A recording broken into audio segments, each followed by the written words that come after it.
Halo Logistician, jumpa lagi dengan Minlog alias Mimin Logistik. Pembahasan video kali ini, Minlog akan mengajak Logistician untuk jalan-jalan keliling dunia dengan kapal laut loh. Karena video ini akan membahas materi terkait maritim transport. Yuk kita simak bersama. Indonesia merupakan negara yang dijuluki sebagai negara maritim. Karena Indonesia dikelilingi oleh perairan yang sangat luas, yaitu 2/3 dari wilayah Indonesia merupakan wilayah perairan. Sebagai negara maritim yang wilayahnya didominasi oleh perairan, transportasi laut berperan penting terhadap aktivitas perekonomian masyarakat Indonesia. Dan juga, salah satu fakta menarik dari maritim transport adalah 90% dari kegiatan perdagangan internasional diangkut menggunakan transportasi laut. Transportasi laut sangat ideal untuk mengangkut kargo dalam jumlah besar dari satu pulau ke pulau lain, bahkan satu negara ke negara lain. Nah, setiap jenis moda transportasi memiliki struktur industri yang berperan sebagai lembaga yang mengatur perjanjian dan pembatasan akses jalur perdagangan internasional, hak berlayar, dan agen pengiriman kargo. Struktur industri dari maritim transport terdiri dari konferensi kapal, shipping line, shipping agent, dan freight forwarder. Yuk kita simak satu persatu penjelasan dari masing-masing struktur industri maritim transport. Menurut UNCTAD 1975, konferensi kapal merupakan kelompok yang menyediakan layanan pelayaran internasional untuk pengangkutan kargo pada rute dalam batas-batas geografis tertentu dan bertugas untuk mengatur rute pelayaran agar terhindar dari persaingan yang tidak sehat. Konferensi kapal pertama kali dibentuk untuk mengontrol perdagangan antara kekuatan kolonial pada tahun 1870-an.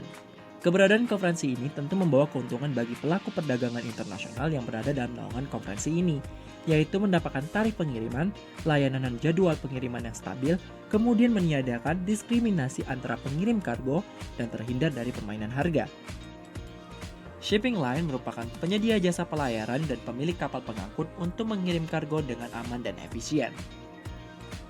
Shipping agent juga merupakan penyedia jasa pelayaran, akan tetapi shipping agent tidak memiliki kapal pengangkut.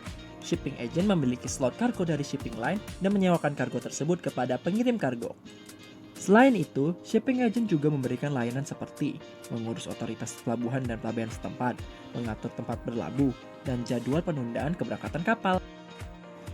Freight forwarder merupakan penyedia jasa layanan yang mengatur dan mengawasi seluruh pergerakan barang dari titik asal ke titik tujuan. Freight forwarder memberikan layanan solusi door-to-door yang terintegrasi, di mana seluruh proses pengiriman diatur oleh freight forwarder, mulai dari pemindahan moda transportasi, pengurusan dokumen bea cukai, serta penanganan di pelabuhan. Nah Logistician, itu dia struktur industri yang terlibat dalam layanan maritim transport. Dalam layanan maritim transport terdapat istilah dan singkatan yang telah disetujui sebagai ketentuan pengiriman kargo. Apa saja ya istilah-istilah tersebut? Yuk kita ketahui ketentuan pengiriman yang paling umum ditemui dalam maritim transport. Istilah pertama adalah FCL, singkatan dari Full Container Load. FCL merupakan ketentuan pengiriman kargo di mana barang yang akan diangkut dimasukkan ke dalam satu kontainer penuh. Seluruh barang yang dimasukkan dalam kontainer dengan ketentuan ini adalah milik satu perusahaan yang sama. Kedua adalah Less Than Container Load atau LCL. Ketentuan LCL merupakan pengiriman barang dengan jumlah yang lebih sedikit sehingga kontainer tidak terisi penuh. Untuk beberapa perusahaan yang ingin mengirim barang dengan jumlah yang lebih sedikit, biasanya menggunakan ketentuan pengiriman LCL ini. Nantinya, barang yang dikirim akan dikonsolidasikan dengan barang milik perusahaan lain dengan tujuan yang sama. Ini akan membuat biaya pengiriman lebih efisien dan ekonomis. Ketentuan ketiga yaitu hook to hook. Ini merupakan ketentuan yang menyatakan bahwa biaya pelayaran yang dibayar sudah mengcover seluruh aktivitas. Mulai dari pemuatan barang ke kapal, pembongkaran barang di pelabuhan tujuan, dan biaya pengangkutan barang dari pelabuhan asal hingga ke pelabuhan tujuan. Ketentuan keempat, yaitu break bulk cargo. Ketentuan ini merupakan ketentuan yang menyatakan barang yang diangkut merupakan barang curah yang tidak cocok jika diangkut dengan kontainer. Umumnya, barang yang dikirim dengan ketentuan break bulk cargo adalah seperti gandum, minyak, dan biji-bijian. Ketentuan kelima adalah weigh or measure. Ketentuan ini merupakan metode yang umum digunakan oleh perusahaan pelayaran untuk menentukan biaya pengangkutan khusus pengiriman break bulk atau pengiriman barang curah.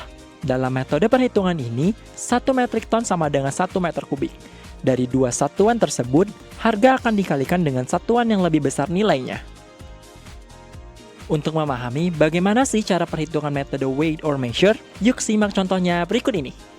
Kargo yang akan diangkut oleh pengangkut memiliki berat 1.500 metrik ton dan memiliki volume 7.500 meter kubik. Harga yang dikutip adalah 75 US dollar per berat.